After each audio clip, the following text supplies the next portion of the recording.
Maintenant, autour de la table pour parler de Stadium, je l'ai dit avant, nous aurons donc Strapontine, Théâtrel et Théâtre Côté Cœur.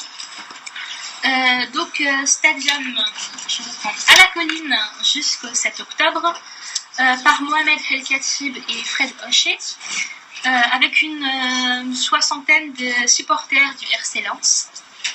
Donc là non plus, j'ai pas les noms, pourtant il serait bon de leur rendre tous hommage. Ça va être difficile, on va pas avoir assez d'émissions pour tous les citer. Et il le mériterait. Voilà. C'est une pièce qui... C'est une pièce qui cherche... Et les Kevin. Je suis pour les Kevin. C'est une pièce qui cherche à créer le dialogue entre deux univers pas opposés, mais... en tout cas, pas semblables, pas différents. Là, on dit toujours que le monde est un théâtre et le stade est un théâtre aussi. Donc, pourquoi il n'y aurait pas d'analogie à faire sur la scène de la colline? Donc, l'amour du foot et du théâtre sur le même terrain, pareil que vous essayez bien des couples. Qu'est-ce que vous en pensez? Bon.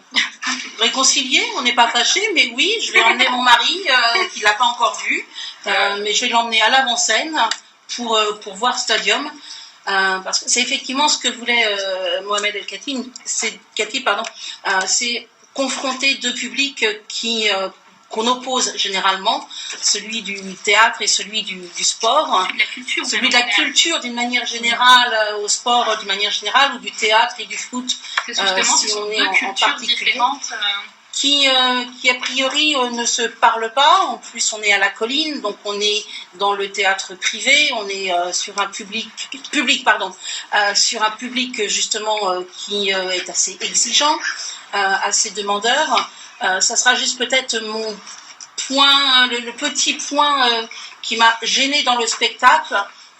On a été plusieurs à le remarquer et à le relever. Ce sont des commentaires, plutôt des rires, parfois malvenus ou qui semblaient assez moqueurs ou supérieurs au début du spectacle, mais qui très vite laissent place à l'émotion de ces témoignages, de ces 53 supporters qui viennent parler de football, mais qui ne parlent pas que de football, qui parlent de leur vie. De ce que le foot a apporté dans leur vie, des moments de famille. Et comment cette communauté qui s'est créée depuis toujours autour du RC Lens les aide à avancer dans leur vie et à tenir face aux difficultés du quotidien. On est dans le bassin minier, ce sont des fils d'ouvriers, des fils de mineurs, des arrière-petits-fils de mineurs, un contexte économique et social très difficile. Et pourtant, quand on voit les images des supporters du RC Lens, il y a une joie. On voit que le bonheur. Exactement. Ils oublient tout, ils le disent tous dans leur témoignage. Pendant le match, pendant qu'ils sont au stade, ils oublient tout le reste. Et il y a une communion qui se fait, c'est une communauté d'entraide.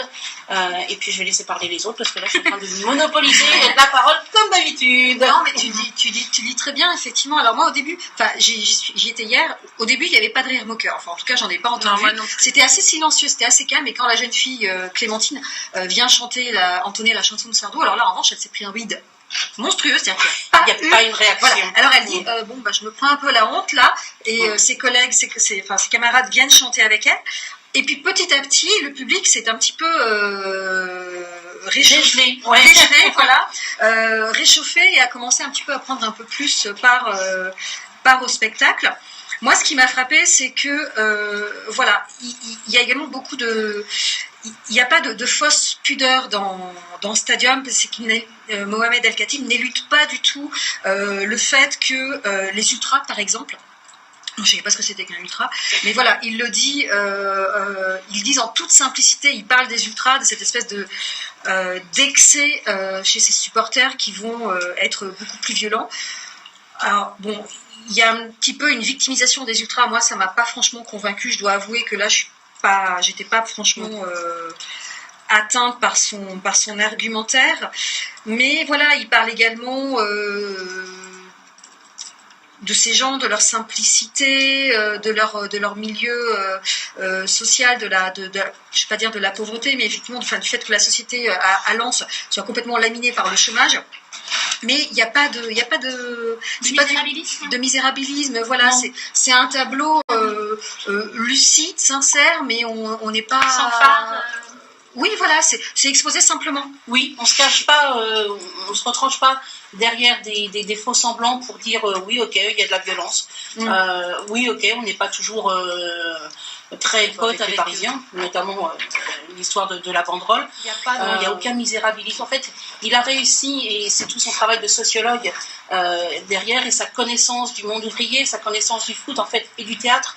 Mohamed El Khatib a vraiment cumulé tous ces savoirs pour construire un spectacle qui unit vraiment deux communautés et qui est vrai, qui sonne juste.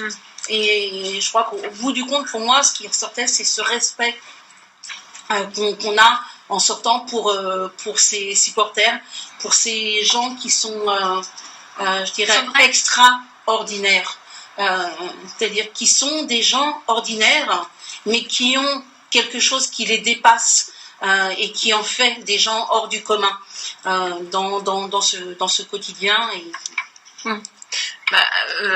Je rebondis sur ce que tu es en train de dire, parce qu'effectivement on ne peut pas douter de la démarche vraiment très sincère de Mohamed El Khatib. Ça c'est une évidence. On voit qu'il aime ces gens, il a passé 2 ans à faire le spectacle, donc on sent vraiment la sincérité et même la générosité. Ça c'est évident. Après il y a des petites choses alors j'ai aimé le spectacle, je tiens quand même à le dire, mais comme vous toutes les deux vous l'avez aussi beaucoup aimé, je vais donner les petites touches un petit peu qui m'ont dérangé, les petites touches un petit peu négatives. J'ai parfois eu l'impression, mais c'est l'enjeu et le problème de travailler avec des amateurs, c'est que les amateurs sont donc là sur scène, donc on a envie qu'ils communiquent quelque chose de généreux, de sincère, dans l'improvisation, c'est ça. Et en fait, on a pu constater que tout était très très très écrit. Ça nous a un petit peu dérangé avec Maxime, puisque juste avant on était passé à la librairie, on avait lu le texte aussi, quelques passages du texte, et de le retrouver vraiment mot pour mot dans la bouche de ces amateurs sur scène, c'était dérangeant parce que on avait envie qu'ils nous racontent leur histoire de manière plus naturelle, en fait. C'était un des petits bémols. Après, c'est vrai que c'est une analyse qui se veut sociologique quand même. Ça rentre dans le théâtre documentaire, mais il y a quand même une certaine complaisance, comme tu le disais, envers les ultras ou autres. Nous, le soir où on était, il n'y avait pas de rire moqueur dans la salle, en tout cas je l'ai pas pris comme tel. Ça fait rire, c'est fait pour, je trouve. Voilà, donc c'était les petits jetés comme ça complètement au hasard, les petits points qui m'avaient un petit peu dérangé, mais c'est un spectacle en tout cas dont on ressort vraiment enjoué. On est content de l'avoir vu, et ça communique vraiment beaucoup de plaisir. Il y a quelqu'un qui est pour nous parler de la forme de cette théâtralité, de ce théâtre documentaire?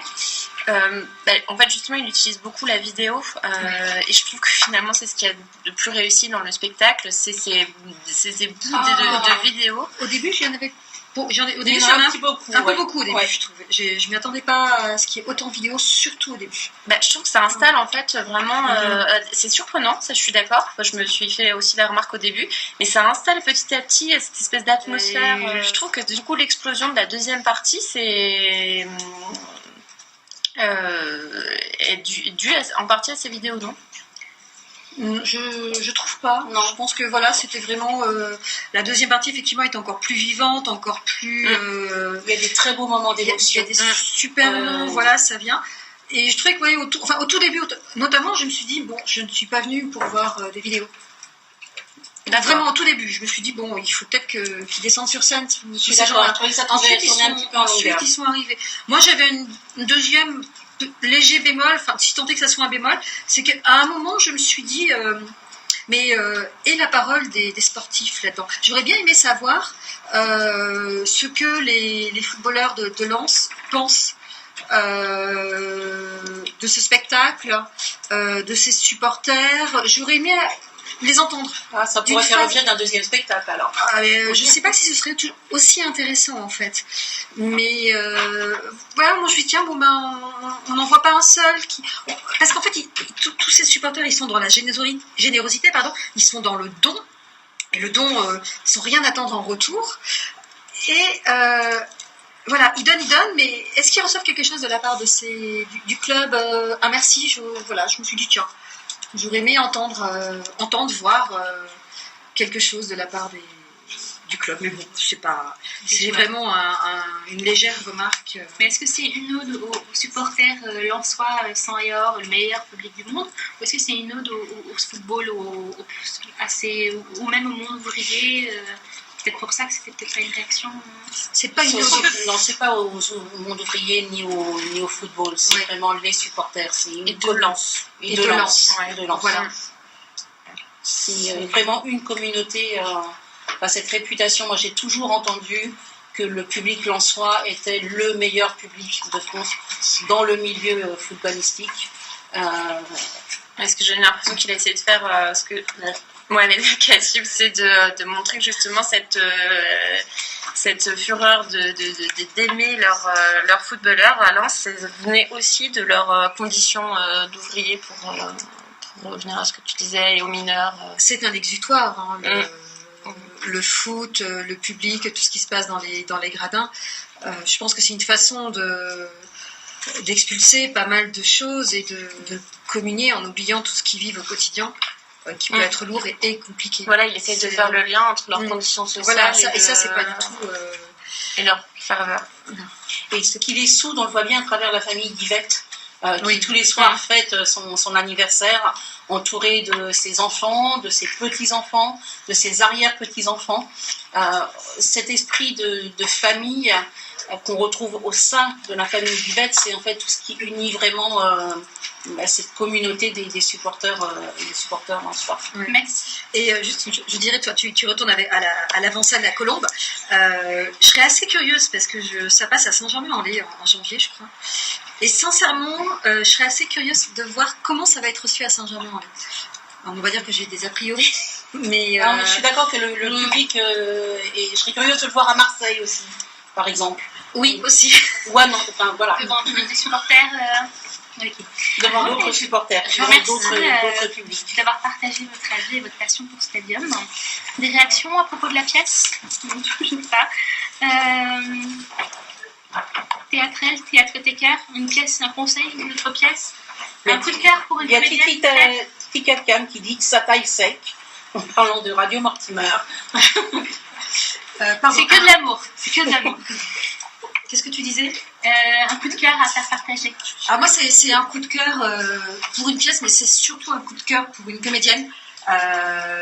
Bon, je l'aimais déjà de toute façon, donc ça n'a pas changé grand-chose. C'est pour Dominique Valadier, qui joue au Poche Montparnasse au but, et que j'ai trouvé absolument formidable pendant 2 heures. Elle est terrible, elle est odieuse, elle est abominable. Et elle est adorable, on l'adore. J'ai rarement vu une comédienne aussi parfaite. De tenir comme ça pendant effectivement ces 2 heures, cette espèce de long soliloque qui n'est rien d'autre qu'un long vomi verbal. Et elle le fait avec un brio, avec une présence. Et le tout simplement, elle parle comme si elle lisait le bottin, et en même temps elle est parfaite. On me dit que je dois couper, donc je le redis, Dominique Valadier est parfaite. Et sinon Dominique Valadier était vraiment parfaite. Merci. Et donc tu disais Dominique Valadier. Elle est parfaite. Ouais, d'accord. Du coup c'est trop tard, Théâtre-Tecker ne peut plus s'exprimer sur son coup de cœur. Mais Théâtre-Tecker reviendra pour s'exprimer sur son coup de cœur. Tu peux dire ce que tu veux. Oui, tu peux. Alors moi mon coup de cœur c'est pour Indocile au Théâtre des Mathurins avec Audrey Dana. J'ai vraiment beaucoup aimé ce spectacle qui est plein d'humour tout en parlant de choses assez sérieuses, et puis surtout elle nous raconte à travers la vie d'un peintre, elle a transposé son univers du théâtre dans celui de la peinture, mais elle nous raconte son enfance, son adolescence, sa jeunesse, comment elle a grandi au milieu de parents un peu hors normes, hors cadre, on va dire, et comment elle est devenue indocile. Elle est pas seule sur scène, c'est un seul en scène, mais accompagné d'une batterie, d'une jeune femme dont je suis désolée, j'ai oublié le nom, Lucille Antunes, qui est absolument formidable. Elles dialoguent toutes les deux sur scène. Et on en ressort avec une envie d'être indocile et de. Et tu l'es déjà. Oui, je sais. Et ben envie de continuer à être indocile dans ce monde. Et bien, Voilà. Fabien Mortimer, Courez-y jusqu'à fait la résolution. au Théâtre des Mathurins, elle est vraiment formidable. C'est jusqu'à, je sais pas, 31 décembre, je crois. Mais ne tardez pas à y aller, ça fait toujours plaisir de voir des salles vides. 18 novembre. Pleine, Pardon, je veux dire. 18 novembre. Donc merci d'avoir participé à pour parler de Stadium.